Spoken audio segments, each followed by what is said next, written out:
Bonjour à tous, j'espère que vous allez bien. Je suis très contente de vous retrouver aujourd'hui pour ce 38e épisode de Podcast Créatif. Alors si vous avez rejoint cette chaîne il y a peu de temps, bien, je vous souhaite la bienvenue. Et si vous revenez, un grand merci pour votre fidélité. D'ailleurs, comme vous devez le savoir, nous sommes en pleine semaine de concours pour vous remercier d'être aussi nombreux à me suivre, que ce soit sur Instagram ou sur YouTube. Que vous dire d'autre? Eh bien oui, ça a été hier l'anniversaire de cette chaîne YouTube, le premier anniversaire, puisque hier ça faisait 1 an que j'avais publié mon premier épisode de podcast. Voilà, donc comme d'habitude, comme quand c'est nos propres enfants, d'un côté 1 an ça passe vite et en même temps incroyable tout ce qui peut se passer en 1 an, donc voilà, bon, je vous l'ai déjà dit, moi je prends toujours autant de plaisir à enregistrer. Avec le rythme d'un podcast par semaine, j'ai trouvé le rythme qui me correspondait. À moi en tout cas, j'espère que c'est le cas pour vous aussi, ou en tout cas pour la majorité d'entre vous, puisque je sais que ça convient pas à tous. Du coup, je voulais en profiter pour un peu vous sonder, savoir ce que vous pensez de cette chaîne, qu'est-ce que vous trouvez bien et que du coup vous n'aimeriez pas que ça change, qu'est-ce qui au contraire pourrait pour vous être amélioré, qu'est-ce qui manque, voilà, qu'est-ce que vous aimeriez voir. Voilà, n'hésitez pas aussi à me dire, ça fait trop de vidéos, je parle pas que des podcasts mais même du reste, le coup des focus sur les tricots, sur les projets finis, ce que vous en pensez, bref, voilà, vraiment j'aime bien avoir votre avis, même si comme je vous dis là sur le fait de faire un épisode de podcast par semaine, pour moi c'est le rythme qui me correspond vraiment, mais c'est quand même intéressant de savoir ce que vous en pensez. Voilà. Donc voilà, j'attends du coup vos commentaires. Sinon, j'espère que vous avez passé une bonne semaine, parce que moi j'ai passé une vraie semaine pourrie. Voilà, la semaine a été assez difficile.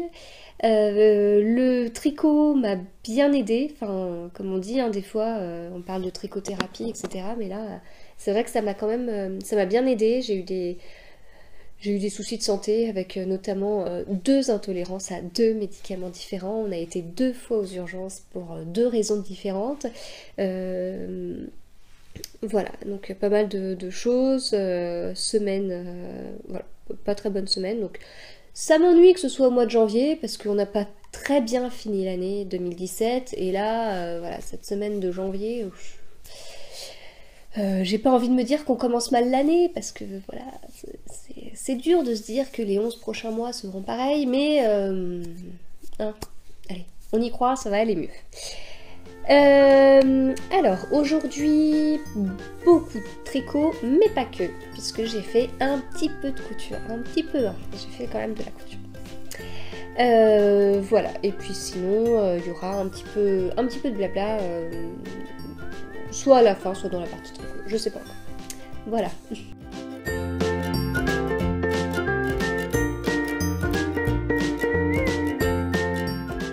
Alors, la partie tricot, donc comme la dernière fois j'ai 4 en cours, et comme la dernière fois je les aime tous autant. Sauf que, puisqu'il y a eu la semaine dernière de l'attente, aux urgences notamment, du coup je pouvais pas, c'est pas là que j'ai emmené mon jacquard par exemple. Donc voilà, donc à certains moments, la semaine dernière, j'ai tricoté des projets qui étaient plus simples à tricoter, et ce que j'estimais, ce que j'appelle les projets les plus simples, pour moi c'est le châle en brioche et le pull pour mon mari.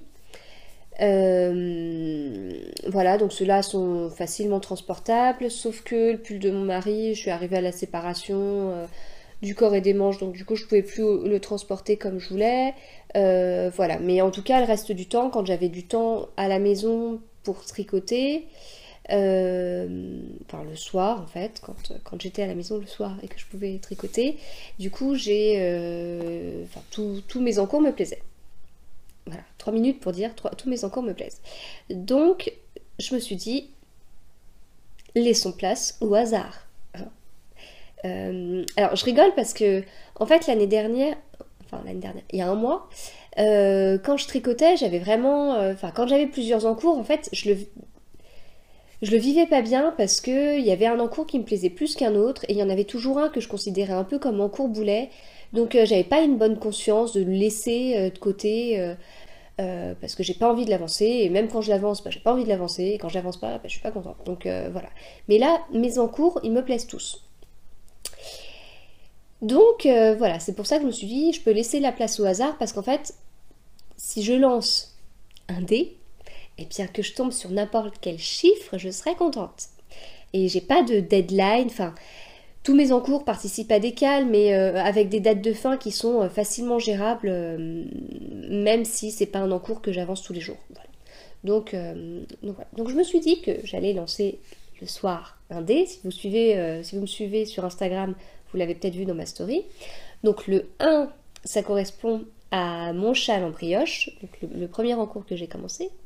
Le 2, ça correspond au pull pour mon mari, le deuxième encours que j'ai commencé. Le 3, c'est mon pull en jacquard. Le 4, c'est le gilet automne.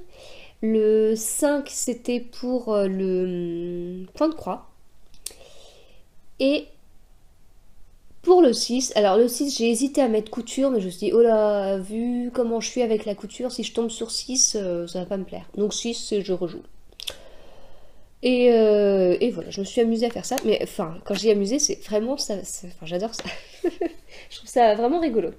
Et puis du coup, derrière, il n'y a pas de truc de j'en avance un en me disant, ah, je pourrais en avancer un autre. Bah non, non. Ça se passe très bien. Donc, je vous montre rapidement où j'en suis. Enfin, je dis rapidement parce que c'est pareil. Je veux dire, il s'est passé une semaine, j'ai 4 en cours, donc c'est pas exceptionnel comme avancée. Alors, donc mon châle en brioche, c'est donc le Mindering Shawl. D'ailleurs, depuis le dernier épisode, j'essaye de vous mettre en bas le nom de... je sais plus, en bas, quelque part là.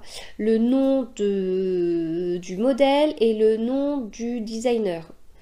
J'avais fait au tout début de mes épisodes de podcast, j'avais arrêté par flemme, et là je le refais parce que voilà, je regarde pas mal de podcasts, il y a eu pas mal d'épisodes ces derniers temps, et c'est vrai qu'il y en a beaucoup qui prennent le temps de faire ça, et voilà, ça m'a donné un peu envie de refaire pareil. Donc voilà, dites-moi si ça vous est utile. Si ça ne vous sert absolument pas, j'arrêterai, pas de souci, mais je veux bien savoir ce que vous en pensez. Sinon, vous avez toujours en barre d'infos les infos sur ce que je dis dans cet épisode.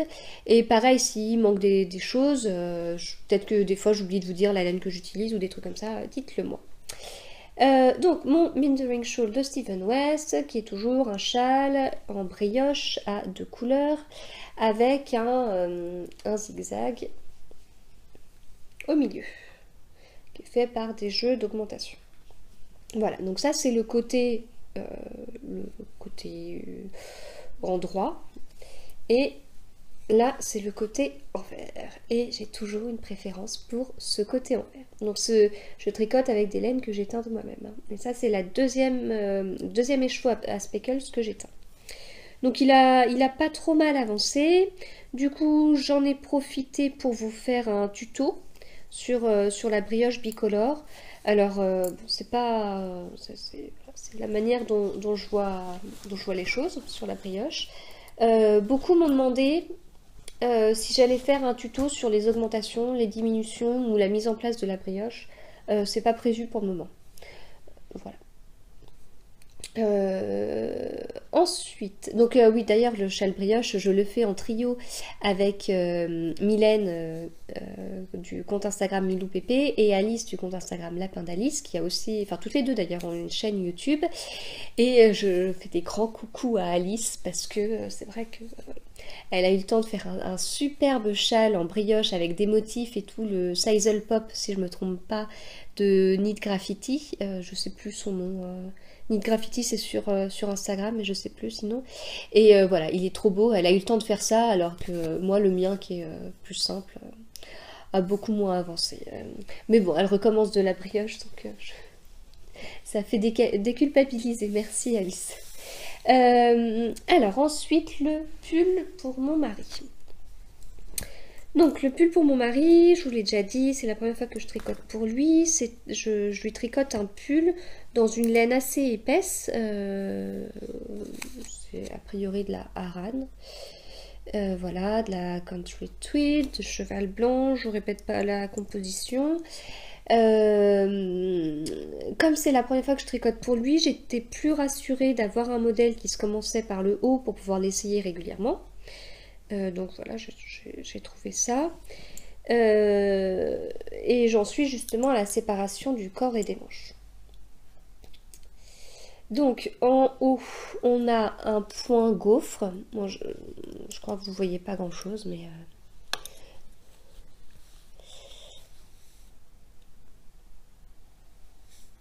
Ouais. Donc un point gaufre. Et ensuite, après le point gaufre, on a quelques rangs de jersey en vert, puis du jersey en droit. Voilà, et donc la qualité a plein de petits bouts. Alors mon mari me fait ah, c'est de la laine à speckles. Pas tout à fait, mais voilà, il y a des taches de couleur. Alors, donc on a fait plusieurs essayages. Déjà, on a fait un premier essayage pour voir où est-ce que je devais séparer. Enfin, je voyais à peu près où est-ce que je devais séparer. En fait, le souci, c'est que mon échantillon ne correspond pas au modèle. Et pour une fois, j'ai plus de mailles pour faire 10 cm que ce qui est préconisé. Et en plus, en prenant le tour de buste de mon mari, je tombais sur une taille S. Sauf que mon mari met des t-shirts en taille, ou des t-shirts, des chemises. Il met pas de pull. Donc il met tout ça, enfin, quand il prend une taille XL. Et il fait 1,90 m. Donc, la taille S, j'étais un petit peu ennuyée de faire cette taille-là. Donc c'est pour ça que j'ai préféré essayer au fur et à mesure, quitte à faire voilà, adapter ce pull vraiment sur mesure. Hein. Mais ouais, je savais pas trop comment me dépatouiller. Donc j'ai à peu près estimé, enfin je lui ai essayé alors que j'étais pas trop loin de la séparation. Ensuite on a fait la séparation. Enfin j'ai fait la séparation du corps et des manches. Une fois que j'ai fait la séparation, j'ai dû tricoter 2 rangs et je lui ai essayé et ça allait au niveau largeur. J'ai continué un petit peu à tricoter, puis j'ai mis ça, comme j'ai fait là en fait. Je mets ça sur 2 aiguilles circulaires. J'utilise, enfin je sais pas si vous voyez, puis j'ai peur que le bruit, les petits cliquetis soient vraiment désagréables, mais là il y en a une qui va de là à là, et puis j'ai ma deuxième Yaya là qui fait le dos quoi. Donc ça fait comme une sorte de tricot à plat puisque j'ai mes 2 aiguilles circulaires qui sortent de chaque côté. Donc bref, en mettant à plat comme ça, j'ai pu le mettre sur un de ses pulls. Enfin en fait, en vérité, oui c'est vrai, il a un pull et il a un gilet dans sa garde-robe. Donc j'ai mis sur un pull, je lui ai demandé ce qu'il pensait de ce pull. Est-ce que ça lui va niveau largeur, est-ce que c'est large ou pas assez. Donc ça, c'est un pull qui lui correspondait bien. Donc je l'ai mis à plat dessus et ça allait. Donc j'étais assez rassurée parce qu'en fin de compte, je me trouve avec un tour de pull qui est pas... Enfin, qui correspond encore une fois, enfin entre le S et le M d'après le modèle. Même si j'ai été au-delà du raglan, enfin j'ai été plus loin que ce qui était indiqué, mais au final, mon nombre de mailles correspond à ça. En recalculant avec mon échantillon. Voilà, donc là j'ai continué, je sais pas combien de centimètres j'en suis, mais pas énorme. On l'a réessayé ce midi, ça a l'air toujours d'aller au niveau de la largeur. Par contre, il a eu un doute sur la partie sous l'aisselle en fait. Parce que il trouvait que Enfin, il trouvait que c'était un peu serré, mais il l'a essayé sur une chemise, donc il m'a dit c'est peut-être à cause de ça, ou je sais pas quoi. Mais j'ai pas envie d'aller jusqu'au bout. Enfin, déjà, il porte quasiment pas de pull. Et c'est moi qui ai voulu lui tricoter, il m'a rien demandé. Je sais pas trop s'il va le porter, mais je voudrais pas qu'il le porte pas parce que ça le gêne. Enfin, donc, du coup, je suis passée au début d'une manche. Parce que je me suis dit, en tricotant le début de la manche, je peux voir, enfin, il peut voir si ça le gêne ou pas. Quitte à faire un début de manche, un autre début de manche, un début de pull, et puis on essaye tout pour voir comment ça tombe. Voilà, alors moi ça m'est déjà arrivé sur des pulls que je tricotais pour moi, de faire comme ça, enfin d'essayer et d'être un petit peu serré là, et de me dire bah oui mais quand je vais faire la manche ça va être pire, et puis en fait en faisant la manche c'était largement mieux, donc bon, on va voir comme ça. D'ailleurs le modèle en fait, normalement quand on arrive à la séparation du corps et des manches, eux disent de commencer tout de suite par la manche gauche, puis la manche droite, puis de faire le corps. Et moi j'ai préféré faire d'abord le corps parce que je me suis dit si le corps ça va pas, il faudra forcément que je touche le raglan, alors que le tour de bras me fait moins peur. Voilà, bon, au final je fais un peu tout en même temps puis on verra bien. De toute façon je vous l'avais déjà dit, c'est un peu un test, j'y vais vraiment à tâtons. Je dis pas que je tricoterai pour lui 50 fois, mais je sais même pas quand est-ce que je tricoterai pour lui une deuxième fois, mais bon au moins bah, il faut bien que je prenne mon temps pour faire toutes ces étapes parce que ce serait bien d'avoir un truc à peu près portable. Voilà, donc sinon pas de difficulté particulière, surtout qu'à partir du moment où tout sera bien validé, donc là la largeur est validée, en fait si jamais c'est trop serré, il va juste falloir que je détricote cette partie-là, le début des manches, et que j'allonge le raglan sans forcément faire d'augmentation. Mais après, là c'est du jersey en rond pendant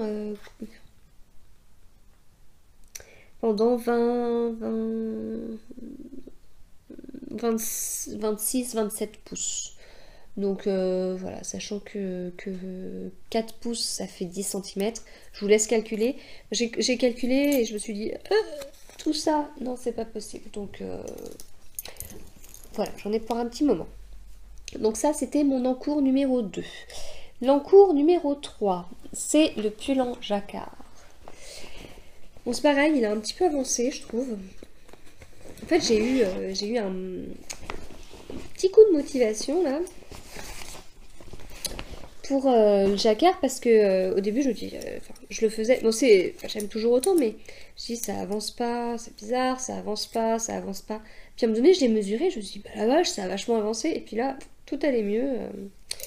Alors ah bah tiens, la dernière fois que j'ai tricoté, alors en fait la dernière fois au dernier épisode de podcast, je crois que tous mes encours étaient en milieu de rang, et dans cet épisode de podcast tous mes encours seront sur 2 aiguilles circulaires, voilà. Donc lui ça veut dire que la dernière fois que je l'ai tricoté, eh ben, je l'ai essayé. Parce que j'avais peur qu'il soit trop serré. Pourtant, c'est un pull qui se commence par le bas. Mais voilà, ça n'empêche pas d'essayer. Hein. Surtout un pull comme ça, parce que si je le tricote complètement et que je me dis « Oh mince, c'est trop serré, je peux pas le mettre », j'aurai un peu les boules. Donc voilà, ça augmente, enfin ça monte. Donc il y a un petit truc pas beau là. Ouais, je sais pas. Donc c'est le pull Northdale de Gudrun, je ne sais pas, Johnston, que je tricote en alpaca de Drops, comme le pull que j'ai derrière, alpaca de Drops. Et le vert là, le vert qui est là, c'est le vert du fond. Ouais. Et d'ailleurs, le violet qui est là, ah mais en fait on retrouve tout. Le violet qui est là, c'est le violet qui est là, à côté du rouge. Et la couleur du fond, c'est la couleur du fond. J'ai vachement innové, hein. Et la couleur du fond, on la retrouve là aussi.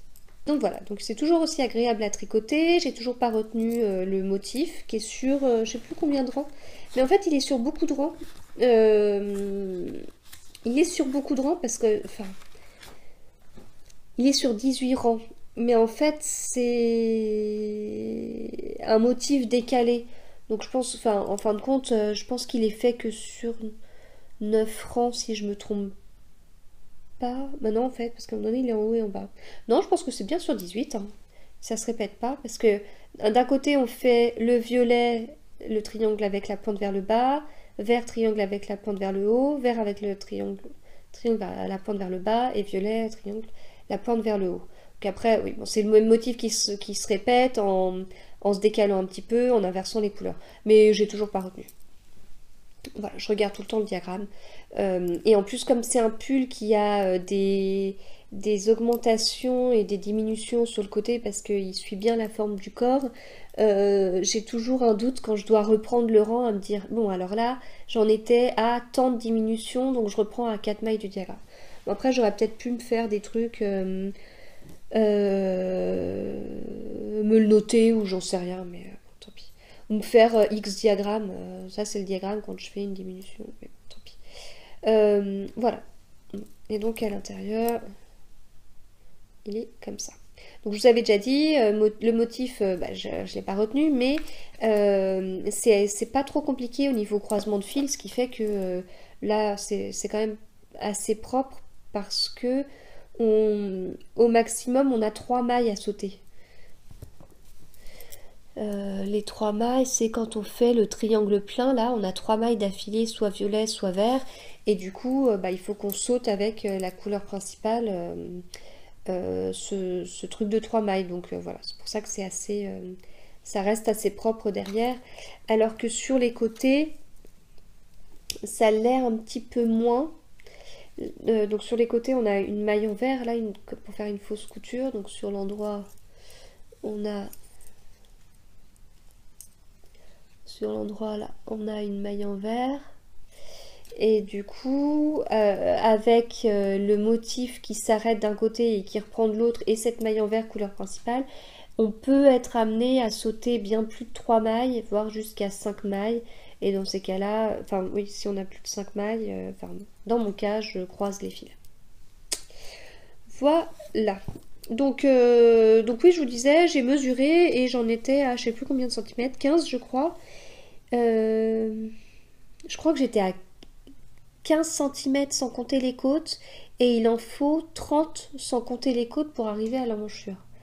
Et ça me paraissait court. En mesurant sur moi, je dis oh bah oui en fait. Mais il faut que je regarde avec d'autres pulls.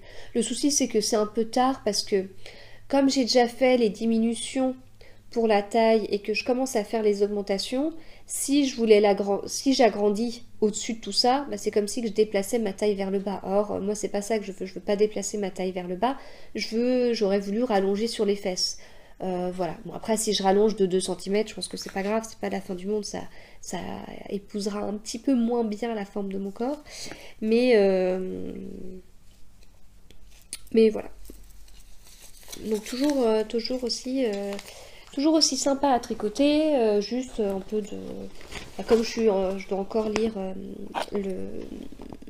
le diagramme, voilà, c'est que je peux pas forcément faire autre chose en même temps. Je peux pas lire en même temps, par exemple. Donc ça c'est l'encours numéro 3, nous passons à l'encours numéro 4 qui est le gilet automne de Nadège, Nanou Lily et compagnie. Donc là je l'ai un petit peu moins avancé, mais c'est pas de ma faute, c'est de la faute des dés, hein. Nous sommes d'accord. Je l'ai repris ce week-end, je sais plus quand. Et alors, quand je l'ai repris, j'ai eu du mal à l'arrêter. Mais enfin bon, je pense que là, si c'est pas déjà fait, vous me prenez vraiment pour une tarée. Mais ça me fait ça avec tous mes encours. Voilà. Quand je tricote mon encours, un encours, j'aime bien. Donc là, mon jacquard, j'arrive pas à arrêter. Donc c'est-à-dire quand ma grande est à la danse et que je suis en train de faire le jacquard, je me dis mince, c'est pas possible. Elle a déjà fini son cours de danse. Elle veut pas y retourner. Pourtant, elle en a plusieurs dans la semaine, mais voilà. Après, quand c'est pareil, la brioche, non, c'est pas vrai. J'aime trop tricoter ça, même le pull de mon mari, enfin même si c'est du jersey en rond, ça me va. Et là, pour le gilet automne, ça m'a fait pareil. Et en fait, donc le gilet automne, je tricote dans le cadre du CAL gilet automne, organisé par Nadège. Et donc ce gilet, bon, ça fait depuis un moment que je vous en parle, mais il m'avait attiré dès le test. Il y a des pulls comme ça, enfin des tricots, des gilets, qui m'attirent dès les tests. Donc vraiment, je me dis, oh là, celui-là, j'ai hâte qu'il sorte, je commence à observer les laines que les gens utilisent et tout ça. Ça m'a fait ça avec un autre dont je vous parlerai après, donc voilà, et notamment, donc c'est un gilet qui commence pareil par le haut, avec des manches raglants. Sur les manches, on a du jersey en droit. Sur les demi-devants et sur le dos, on a un point texturé. Enfin, j'ai déjà rencontré Nadège qui m'avait montré son gilet, mais en fait je me souvenais plus. Puis sur les photos de loin, on voit l'effet de ce point texturé, mais on devine pas comment c'est fait. Et j'avais hâte du coup de le tricoter. Et quand je tricote un modèle, en général, je brûle pas trop les étapes, je lis tout au fur et à mesure. Et là, ça m'a fait pareil, même si j'avais hâte. Bon, bah voilà, j'ai laissé. Surtout que je suis dans 4 modèles différents, donc je vais pas m'amuser à éplucher les explications avant de me mettre dedans parce que je jongle trop d'un à l'autre. Donc je me suis contentée au début de lire les explications pour les côtes. Et ensuite, quand je l'ai repris, bah, c'était le moment du point texturé. Donc il était temps c'était le moment où j'allais découvrir quel était ce point texturé. Et je suis conquise, parce qu'en fait, je ne connaissais pas ça. Voilà, je connaissais pas. Bon, je connais pas tout, hein, je suis d'accord, mais on pense souvent point de riz, point de blé, et non, on est sur autre chose. Donc c'était encore plus chouette de découvrir ce point. Après, j'ai toujours autant de plaisir à tricoter la laine amourée. Je crois que c'est la base Athéna que j'ai, c'est la base la plus simple. Excusez-moi. Athéna 100% mérino. Voilà, caramel au beurre salé. De laine amourée que je tricote pour la première fois. Et mais j'adore. Et donc là, j'ai mon échantillon bloqué. Et là, c'est pas bloqué. Et elle est vraiment bien plus douce au blocage. Vu que je tricote du mérino que j'ai teint moi-même, où c'est quand même pas la même qualité, je tricote de l'alpaca de Drops et de la Country Treat qui contient beaucoup d'acrylique. Tricoter une belle laine comme ça fait du bien. Donc c'est peut-être aussi pour ça que je trouve encore plus un intérêt à chacun de mes encours. Et même sans être bloqué, c'est quand même doux, hein, c'est vraiment doux. Mais c'est vrai quand même, bloqué, c'est super doux. Voilà, donc du coup j'en suis là. Ce qui n'est pas énorme. Et là, on voit un peu le point texturé. C'est trop joli. Et alors, pour tout vous avouer, je crois pas l'avoir dit à Nadège. Comme le point texturé, j'ai suivi les explications. Et comme là, c'est pas du tout un point texturé que je connaissais, ou j'avais eu l'habitude de voir. Enfin, voilà, c'était tout nouveau. Je savais pas trop où j'allais, et comme on est sur un raglan et qu'on fait des augmentations au fur et à mesure, puis on reforme le point, du coup en regardant, j'étais contente du résultat, mais je me suis dit, oh là, est-ce que c'est bien ça, est-ce que je me suis pas trompée? Donc je me suis fait rapidement un petit diagramme dans Excel juste sur les 2 premières répétitions, je pense, du motif. Et j'ai regardé, je me suis dit, bah ouais, c'est bien ça. Et c'est top quoi. C'est vraiment sympa. Ça a peut-être un nom, comme point texturé, hein. Mais vraiment, je suis contente d'avoir découvert ce point. Quel était ce point qui m'attirait tant? Voilà, bon, donc timide début, hein, mais je continue au fur et à mesure, mais du coup, j'ai besoin de regarder les explications pour suivre ce point texturé. Voilà, après le point texturé, de mémoire, il n'est pas sur tout le gilet, hein, c'est sur le début. Je sais pas quand est-ce que ça va arrêter, puisque je n'ai pas lu toutes les explications, peut-être à la séparation du corps et des manches. Voilà, et après on est sur un gilet classique, et ça fait partie aussi des choses qui me plaisaient sur ce gilet. Voilà pour mes encours. Donc ensuite, je vous ai parlé d'un autre pull qui m'a attiré, que j'ai surveillé en test. Parce que voilà, je voyais encore un point texturé qui me plaisait, mais avec une grosseur de fil, pas sûr que c'était de la fingering. Et voilà, donc j'observais tout ça, et donc une fois que le pull est sorti, je fais ah, je pense à, je pense à Mélise. Tada, le pull est sorti. Mais enfin, c'était vraiment. Ça me fait pas ça tout le temps, hein, mais je pense que c'est ça qu'on appelle un vrai coup de cœur. C'est-à-dire que je savais le jour où il allait sortir, et donc j'allais régulièrement sur Ravelry, sur la page de Nadia Crétin-Léchenne, pour voir si elle avait mis son modèle en ligne, quoi. Donc, euh, donc voilà, et donc il s'agit du pull Zest Off de Nadia Crétin-Léchenne que plusieurs ont testé avec des versions. C'est ça qui complique encore plus les choses, c'est que toutes les versions sont top. Donc c'est un pull avec un point texturé sur tout le pull. Je sais plus le point que c'est, mais a priori ça va plus vite. Enfin, je crois que c'est du poindré brisé, mais à voir, j'ai pas encore acheté les explications, mais a priori ça va assez vite. Nadia Crétin-Léchenne l'a présenté en deux versions, une version bicolore avec une première couleur, j'imagine jusque-là et jusque-là. Bon, je vous mets des photos. Ah, faut juste que j'oublie pas de les mettre, mais je vous mets des photos, ce sera plus simple. Et puis, bon, j'ai trois versions de testeuses en tête que j'ai autant appréciées que les deux versions présentées par Nadia Crétin-Léchenne. Mais en fait, je me dis trois versions de testeuses, mais non, en fait, il y en a plus que ça qui me plaisent. Donc voilà, vraiment gros gros coup de cœur pour ce pull. Euh, Par contre, il y a un gros souci, c'est qu'il faut choisir. Il faut choisir la laine, il faut choisir, si on le fait bicolore ou pas. Il faut choisir la couleur. Il faut choisir la qualité de laine, la marque. Donc de ça découle la couleur ou l'inverse. Et puis ensuite, si on fait un pull bicolore, une fois qu'on a choisi nos deux couleurs, il faut bien placer celle qu'on met en haut, celle qu'on met en bas. Donc voilà, donc pas mal de réflexions autour de ce pull, hein. Je pense que tous les jours je vais faire le tour de plusieurs sites, de plusieurs marques pour m'aider à choisir. Et du coup, quand le pull est sorti, j'en ai parlé dans ma story.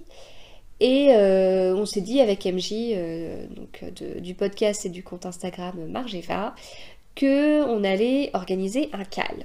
Voilà ce qu'on a fait. Hein. Donc vous pouvez le retrouver sur mon groupe Ravelry.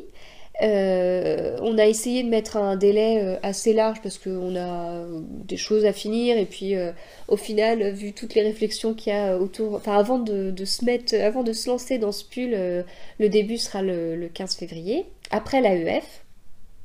Voilà, ce qui peut aussi aider certaines parce que je pense que c'est quand même pas mal de voir des fois les couleurs en vrai. Donc, donc voilà, si vous voulez nous rejoindre, c'est avec grand plaisir. Et puis, n'hésitez pas à nous dire ce que vous avez choisi comme qualité, comme couleur. Hein, ça pourra en aider certaines, dont moi, à faire un choix. En fait, au début, je me suis dit, je fais une version bicolore. Donc j'adore le moutarde que Nadia Crétin-Léchenne a utilisé là. C'est de la Malabrigo Rios. Et j'imaginais une version bicolore avec pareil qu'elle, le haut comme ça, mais en bas un gris assez foncé, mais pas trop pour que le point texturé il puisse se voir. Puis après j'ai imaginé d'autres versions bicolores, mais je voulais garder en bas ce gris foncé, mais en même temps ce moutarde je trouve trop beau. Et là, en fait, j'en suis dans ma réflexion à me dire, mais non, je vais faire une version unique qui sera vachement plus simple à porter. Et je fais tout avec ce fameux moutarde en Malabrigo Rios. Voilà. Et ça se trouve, dans une semaine, je vous dirai, j'en suis là de ma réflexion, mais entre la semaine prochaine et maintenant, je serai passée par 10 autres pistes possibles. Voilà, donc comme je vous dis, si vous voulez faire le cal Zestoff, n'hésitez pas à nous rejoindre. Enfin d'ailleurs, le cal ne s'appelle pas Zestoff, il s'appelle Plus un Zest. Ah, là, on peut remercier MJ parce qu'elle a trouvé un nom qui est vraiment top. pour ce cal. Et donc voilà, rendez-vous sur mon groupe Ravelry si vous voulez le faire aussi. Ensuite, je vais parler rapidement des achats parce que ouais, j'ai fait un achat. Je participe au stage sous contrôle de l'Irbis et Grimouton. J'étais plutôt confiante parce que j'ai pas mal des chevaux qui me plaisent beaucoup et que j'ai vraiment très envie de tricoter et que j'ai déjà associé à des modèles que j'ai très envie de tricoter aussi. Je me suis dit, bon, c'est bon, stage sous contrôle, ça va aller, j'aurai un score négatif, mais bon, si on achète un écheveau, ça fait plus 1 point, si on a acheté une pelote, ça fait plus 0,5, et si on tricote, ça diminue, mais après, si on tricote environ 50% de l'écheveau, ça donne, ça permet de diminuer, enfin, de moins d'1 point. Mais en tout cas, j'étais assez confiante, et voilà, je me suis dit, de toute façon, à part l'AEF, j'achèterai rien. Sauf que, en fait, je suis en train de voir pour faire un jacquard avec des copines, où j'ai pas la laine. Il y a un pull qui m'a beaucoup intéressé, un jacquard qui va bientôt être en test. Il y a le pull Zestoff que je ferai. Il va falloir que j'achète de la laine, puisque ça se fait enfin, c'est un fil plus gros que du fingering, alors soit de la Dickie, soit de la worsted, selon les marques. Et en plus, bah, c'était les soldes. Alors j'ai un petit peu craqué, mais c'est pas beaucoup, hein, mais c'est quand même, j'ai juste acheté un écheveau, mais j'aurais dû ne rien acheter. Et donc j'ai acheté un écheveau chez Arco Iris Yarns, coloris Antoinette. Voilà. Alors comme la lumière est pourrie parce qu'en fait je ferme les rideaux pour respirer, avoir un peu moins de reflets sur mes lunettes, mais ça ne marche pas. Du coup la couleur, je pense que vous la voyez pas comme elle est. Réellement, on est sur enfin, je sais pas comment dire, entre un vieux rose et un peu mauve ou c'est pas du rose, c'est pas du violet, c'est pas, mais c'est magnifique. Enfin, vraiment cette couleur. Bah, quand j'avais vu déjà sur la boutique de Arco Iris Yarns, j'avais adoré et puis de la recevoir, enfin, j'en étais plus que ravie.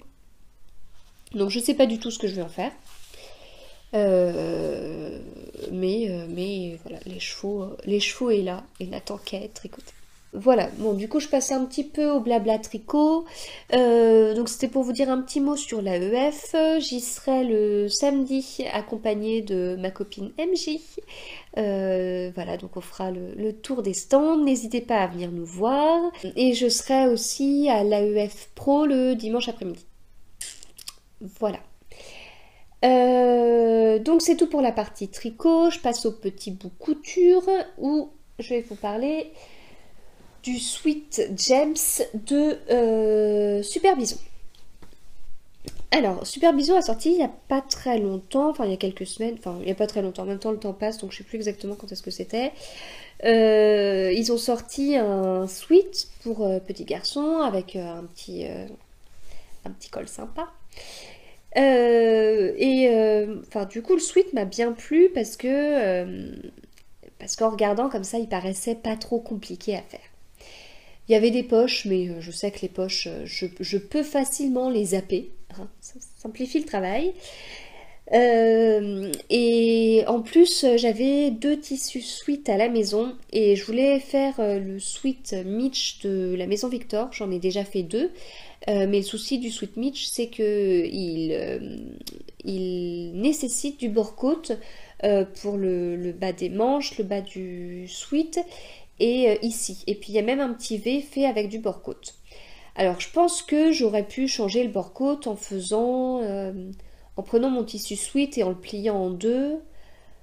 Mais est-ce qu'avec le V, ça permettait pas d'élargir un petit peu plus? Enfin, voilà, c'était peut-être possible de faire une adaptation, mais voilà, en couture, vous savez, je suis pas hyper confiante, donc j'avais pas trop envie de me lancer là-dedans. Surtout que le Sweet Mitch me plaisait par sa simplicité, donc si je commençais à le compliquer, ça passait plus. Et ce qui m'ennuyait avec le bord-côte, c'est que j'avais donc sur les 2 tissus sweat que j'avais, il y en avait un comme ça, donc gris, et un autre, c'est un bleu avec des ours dessus.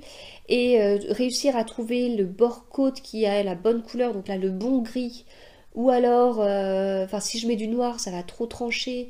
Et pareil sur l'autre, avec les motifs, réussir à trouver, enfin, Il aurait fallu que je fasse le tour de boutiques de couture, que j'arrive à trouver le bon bord-côte. Donc voilà, le genre de truc qui me démotive d'avance. Mais toujours est-il que quand j'ai vu le Sweet James de Supervision, je me suis dit, bah c'est nickel, il n'y a pas besoin de bord-côte.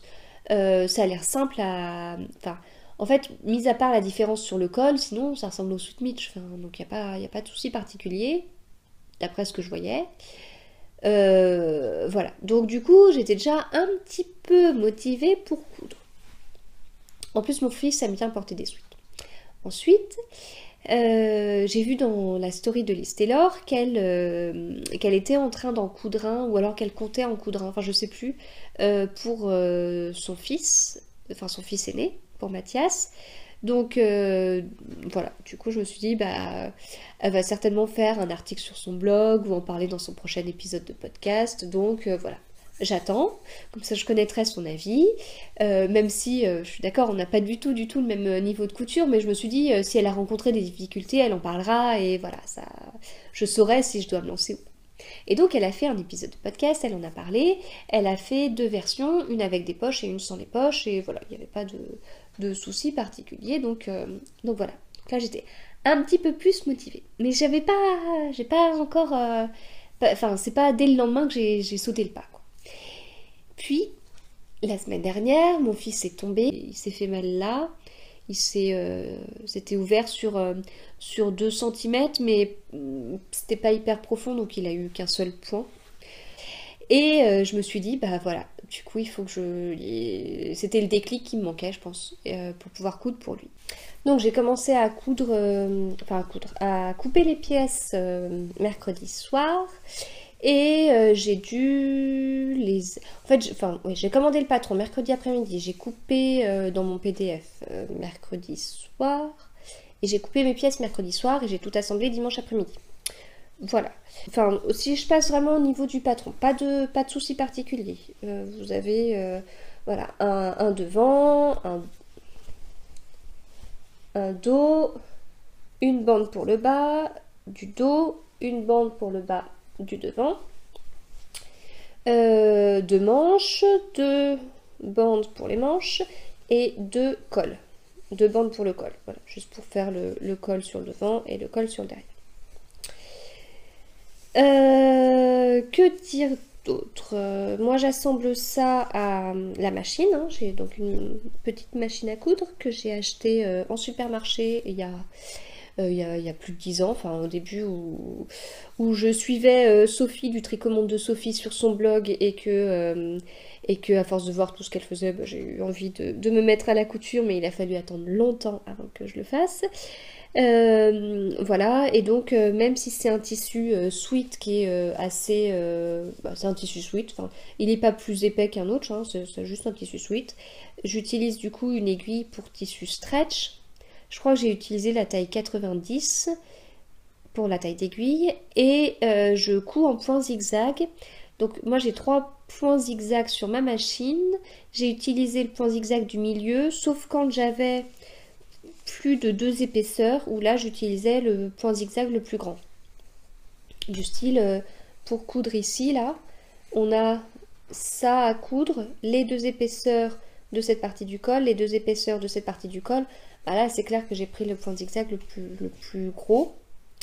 Et c'est pas grave de coudre en point zigzag parce qu'en fait on ne voit pas les coutures. Puisque tout est... les coutures se font vers l'intérieur, il n'y a pas de couture visible. Après, je vous montre, je suis pas hyper fière, hein, je n'ai jamais été fière de mes coutures, je crois. Hein, mais bon, allez, je vous montre quand même l'intérieur de mes coutures. Donc, du coup, donc là, c'est le bas, c'est ma couture. Et là, j'ai assemblé... quand on vous dit de surjeter, là, je fais un point zigzag au bord avec mes 2 morceaux. Là. Donc, je l'ai pas fait partout. Ici, dans le col, par exemple, j'ai pas repris pour comme surjeter mon bout. Et en fait, je le fais pas non plus tout le temps. Enfin, des fois, on nous dit quand on commence de surjeter tous les bords et je le fais pas toujours, on va dire. Donc voilà, du coup, c'est comme je vous dis, ah bah, voilà, là j'ai pas fait, mais comme je vous dis, à chaque fois, c'est des coutures qui sont pas visibles. À l'intérieur, c'est tout doux. Et ça, ma dernière, elle a repéré que c'était tout doux, parce que quand je lui ai dit que c'était tout doux, elle met contre sa joue. Comme avec les livres, avec les différentes matières, là, quand c'est tout doux, on met toujours le tout doux contre la joue. Voilà, donc pas de difficulté particulière, hein, puisque j'ai réussi à le faire. C'est pas difficile, hein. Vu mon niveau en couture, c'est pas dur. Que vous dire d'autre? Bah, sur l'assemblage, rien de particulier. Il y a juste un truc qui m'a un peu déçue, mais enfin, alors, le patron est bien expliqué, voilà, on est guidé à chaque étape. Normalement, il y a des poches, j'ai pas fait de poches, mais sinon le reste, voilà, il n'y a aucun souci. Je peux pas vous dire sur les poches parce que je les ai pas faites. Mais il y a juste un truc qui m'a gênée, c'est qu'en fait, il existe un patron de 2 à 6 ans et un patron de 7 à 12 ans, si je me trompe pas. Mon fils a 4 ans, il porte du 5 ans, maintenant il porte du 5 ans en haut et en bas, mais le 5 ans en haut commence à être un petit peu juste. C'est notamment les t-shirts à manches longues, ou même je lui ai acheté des sous-pulls avec des manches longues, et en fait ça commence déjà à être un peu juste. Donc quand j'ai voulu me lancer, enfin normalement ça c'est une version test parce que j'aimerais faire la même chose avec un tissu que je trouve plus joli. Mais j'ai voulu me faire la main, enfin, faire commencer ce modèle avec ce tissu-là. Et je me suis dit, quelle taille je fais? Alors je me suis dit au début, bah, comme j'achète le sweat de 6 ans, et qu'il porte plutôt du 5 ans, je vais peut-être partir sur le 5 ans. Puis alors, je me suis dit, c'est totalement ridicule parce que vaut mieux faire trop grand que trop petit, surtout que c'est quand même un modèle garçon par rapport au col. Sa sœur ne le portera pas derrière, donc bon, c'est pas grave, je fais du 6 ans et puis on verra bien, si c'est trop grand, on attendra un petit peu. J'ai fait du 6 ans, il l'a mis. Alors dès que j'ai fini, hein, enfin j'étais sur la table de la salle à manger, dès que j'ai fini le truc, j'ai même pas eu le temps, j'ai toujours pas repassé le bas là pour que ce soit plus joli. Que ça y est, hop, on a tout coupé, il l'a porté, ça lui plaisait, il était trop content, enfin il était à côté en train de dire c'est bon, t'as fini. Donc voilà, moi ça fait plaisir que ça lui fasse plaisir, mais le souci, quelque part, c'est que ça lui allait, enfin, et que du coup j'ai acheté un patron de 2 à 6 ans et le 6 ans lui va, donc ça veut dire que bah, qu'il va falloir que je me dépêche déjà à faire le deuxième suite en 6 ans, parce que sinon j'aurais acheté un patron juste pour un modèle. Et avant de peut-être racheter le suivant pour aller du 7 au 12 ans. Je sais plus à combien sont les patrons. De tête, je crois que c'est 7,90. Mais voilà, je trouvais ça dommage. Après, je suis d'accord que sur le tricot, enfin en tricot, je vais acheter des modèles un peu moins chers que ça, mais je vais les faire qu'une fois. Ça me dérange moins. Mais pour la couture, vu que c'est pas, vu que déjà le modèle se fait plus vite et que c'est pas mon loisir créatif préféré, ça m'a un peu ennuyée. Donc après, est-ce qu'on peut dire que ça taille grand? Je sais pas, je suis pas sûre. Enfin, en tout cas, comme je vous dis, mon fils il porte du 5 ans, mais c'est un peu juste dans le commerce, on n'a pas testé le 6 ans encore. Je crois que psychologiquement, j'ai du mal à me dire que ma fille porte du 8 ans, elle a 6 ans. Mais là, mon fils, il passe aux 6 ans, ça fait bizarre. Mais bon, il va falloir s'y mettre. Et puis quand Liz Taylor les a fait, elle avait pas l'air de dire non plus que ça taillait grand. A priori, ça taille bien, hein. C'est juste que mon fils a grandi.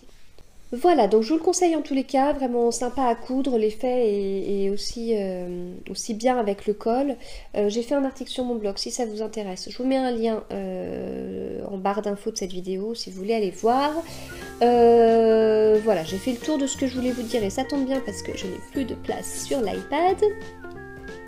Donc d'ici la prochaine fois, bah, comme d'habitude, hein, je vous souhaite bon tricot, bonne couture, je peux le dire maintenant, et puis bon loisir créatif, et puis plein de bonnes choses, que vous passiez une bonne semaine et à bientôt.